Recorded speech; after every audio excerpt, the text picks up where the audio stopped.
Hello guys, welcome to MoMo'S kitchen. இன்றைக்கி நம்ம பார்க்க போகிறது அரிசி மாவு வச்சு ஒரு நல்ல ஸ்நாக் பார்க்க போகிறோம். இது கொரியன் ஸ்டைலில் ஸ்நாக் தான். இதுக்கு 2 கப்பு அரிசி மாவு எடுத்துக்கிட்டேன்.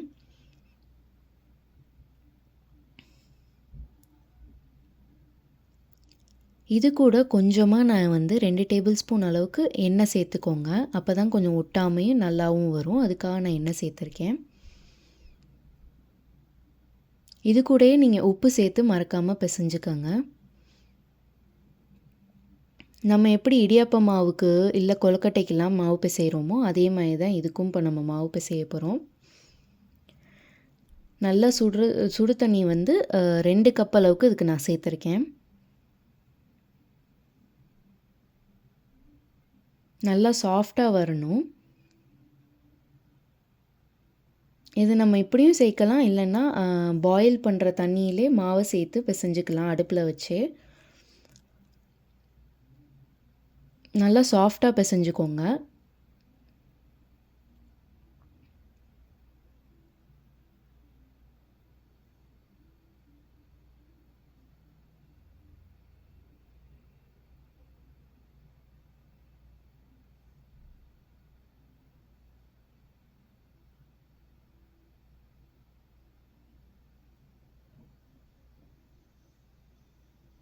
இந்த அளவுக்கு நல்லா சாஃப்டாக மாவு பிசைஞ்சு வச்சுக்கோங்க. இது ஒரு 5 நிமிஷம் இருக்கட்டும். மேலே நான் இன்னும் கொஞ்சம் எண்ணெய் சேர்த்து தான் வச்சுருக்கேன். 5 நிமிஷம் கழித்து இந்த மாதிரி ரோல் பண்ணி எடுத்துக்கோங்க. நீளமாக நம்ம விரல் அளவுக்கு நான் ரோல் பண்ணிக்கிறேன்.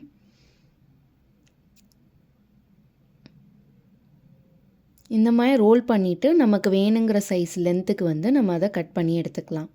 முடிஞ்ச அளவுக்கு எல்லாமே ஒரே மாதிரி வெட்டிக்கோங்க. அப்போ தான் நம்ம வேக வைக்கும்போது சரியாக எல்லாமே ஒரே மாதிரி வேகும். தட்டையாக பண்ணிடாதீங்க. நல்லா பால் மாதிரியும் இல்லாமல் நீளமாக இருக்கணும். ஒரே மாதிரி கனத்துக்கு இருக்கணும். இந்த மாதிரி எல்லாத்தையுமே நீங்கள் உருட்டி எடுத்துக்கோங்க. இது நல்லா கொதிக்கிற தண்ணியில் ஒரு 2 டேபிள் ஸ்பூன் அளவுக்கு எண்ணெய் நான் சேர்த்துருக்கேன் திருப்பி. அப்போ தான் நமக்கு ஒட்டாமல் வரும்.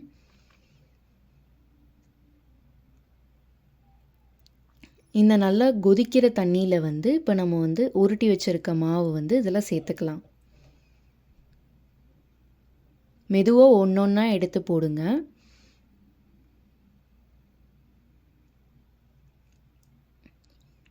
அதே மாதிரி போட்ட உடனே கரண்டியை வச்சு கிளறாதீங்க. மாவு ஃபுல்லாக அப்புறம் தண்ணியில் கரைஞ்சிரும். இந்த மாதிரி எல்லாம் சேர்ந்துட்டு ஒரு 5 நிமிஷம் கழித்து கிளறி விட்டிங்கன்னா அப்படியே ஒட்டாமல் நல்லா வரும். 10லேருந்து 15 நிமிஷம் வரைக்கும் இதை வேக வச்சுக்கோங்க. நான் 10 நிமிஷம் தான் வேக வச்சுருக்கேன். அதுவும் மீடியம் ஃப்ளேமில் தான் வேகுது. ரொம்ப நேரம் வேக விட்டிங்கன்னா உங்களுக்கு ரப்பரி ஆயிரும். இதை இப்போ நம்ம வெந்ததுக்கப்புறமா ஒரு பச்சை தண்ணி ஒரு பவுலில் எடுத்துக்கோங்க. அதில் இதை மாற்றி வச்சுருங்க. சுடு தண்ணியிலே இருந்துச்சுன்னா நமக்கு ரொம்ப சூயி ஆயிரும். அதனால் நான் பச்சை தண்ணிக்கு மாற்றிக்கிட்டேன். இப்போ நம்ம மசால் செய்யலாம். அதுக்கு ஒரு பெரிய வெங்காயம், 2 பல்லு பூண்டு, இஞ்சி ஒரு துண்டு, 2 பச்சை மிளகா. இது கூட சோயா சாஸ், டொமேட்டோ கெச்சப்,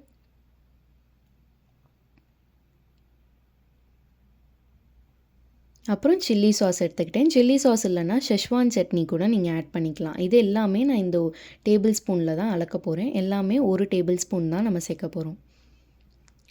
இப்போ ஒரு பேன் எடுத்துக்கோங்க. அதில் 2 டேபிள் ஸ்பூன் அளவுக்கு எண்ணெய் விட்டுக்கோங்க.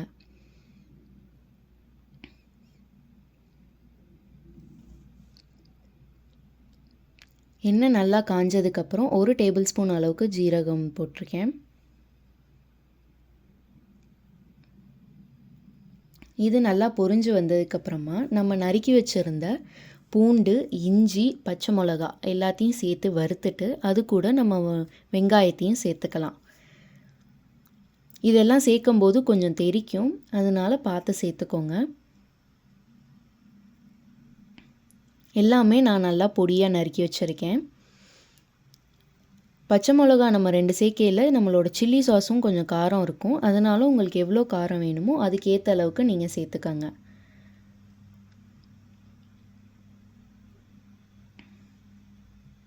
வெங்காயம் நல்லா நான் பொடியாக நறுக்கிக்கிட்டேன்.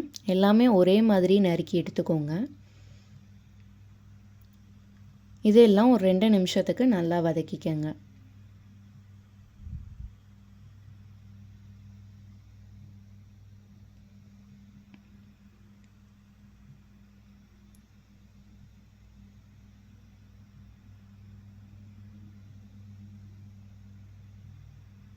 நல்லா கொஞ்சம் வெங்காயம் கலர் மாறுற வரைக்கும் நல்லா வதக்கிக்கோங்க.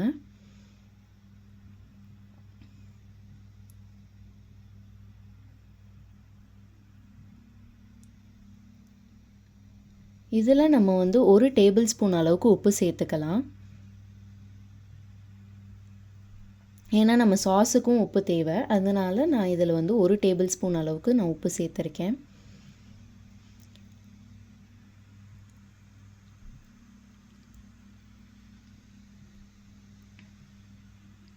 உப்பு சேர்த்து நல்லா வெங்காயம் கொஞ்சம் வதங்கினதுக்கப்புறமா நம்ம ஒவ்வொரு சாஸாக சேர்க்க ஆரம்பிக்கலாம்.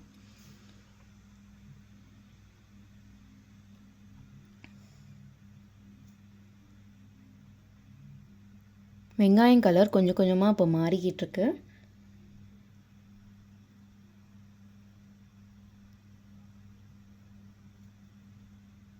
நான் முதலே காமிச்ச அந்த 1 டேபிள் ஸ்பூன் அளவுக்கு தான் எல்லா சாஸுமே நான் சேர்க்க போகிறேன்.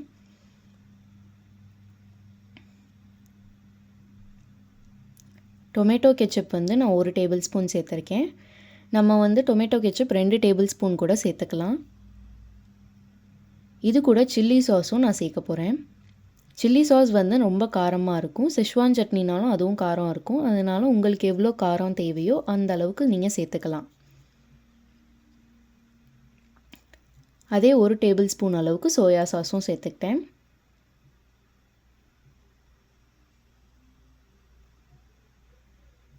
இப்போ இது எல்லாத்தையுமே நல்லா வதக்கி விட்டுக்கோங்க. உங்களுக்கு ரொம்ப இது காரமாக இருக்கும்னு தோணும்போது நீங்கள் வந்து டொமேட்டோ கெச்சப் வந்து எக்ஸ்ட்ரா சேர்த்துக்கலாம். டொமேட்டோ கெச்சப் சேர்க்க சேர்க்க ஸ்வீட்னஸ் வந்து கூடும்.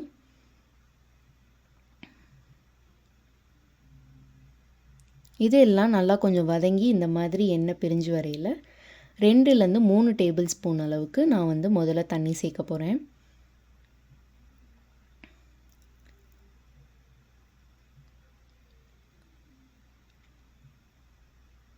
முதல்ல சேர்த்த அதே 2 டேபிள் ஸ்பூன் அளவுக்கு தண்ணி திருப்பியும் சேர்த்து நான் வந்து நல்லா மிக்ஸ் பண்ணி விட்டுக்கிறேன்.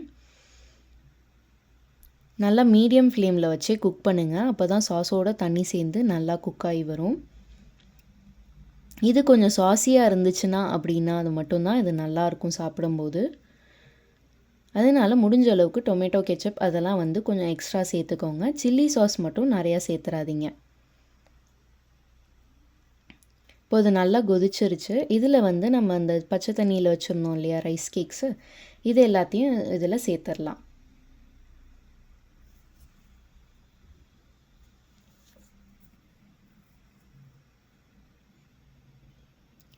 இது சேர்க்கும்போது லோ ஃப்ளேமில் வச்சுக்கோங்க. இல்லைன்னா வந்து உங்களுக்கு சாஸ் வந்து கொஞ்சம் தீய ஆரம்பிச்சிரும். எல்லாத்தையும் சேர்த்துட்டு நல்லா வதக்கி விட்டுக்கோங்க. சாஸ் வந்து எல்லா ரைஸ் கேக் மேலேயும் நமக்கு நல்லா மிக்ஸ் ஆகணும். அந்த அளவுக்கு நல்லா வதக்கி விட்டுக்கோங்க.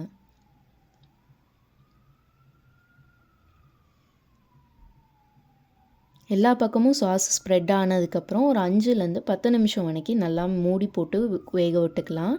அப்போ தான் அந்த ரைஸ் கேக்கில் வந்து நம்ம செஞ்ச சாஸ் வந்து நல்லா மிக்ஸ் ஆகும்.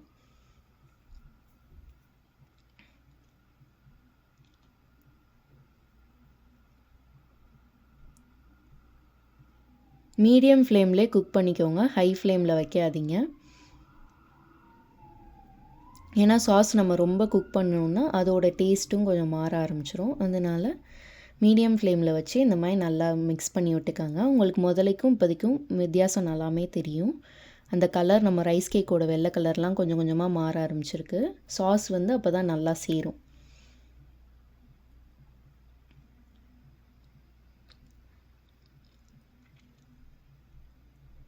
இப்போ நல்லா நமக்கு வந்து அந்த சாஸ் சேர்ந்து வந்துருச்சு. இப்போ நம்ம அடுப்புலேருந்து இறக்கிடலாம்.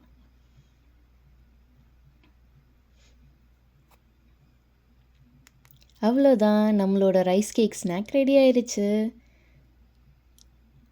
இந்த மாதிரி வித்தியாசமாக எப்போதும் அரிசி மாவு வச்சு கொழுக்கட்டை செய்யாமல் இந்த மாதிரி காரமான ஒரு ஸ்நாக் வந்து செஞ்சு ட்ரையல் பாருங்கள். இது ரொம்ப நல்லாயிருக்கும். பச்சை மிளகாயும் சில்லி சாஸும் மட்டும் உங்கள் காரத்துக்கு ஏற்ற அளவுக்கு நீங்கள் சேர்த்துக்கோங்க.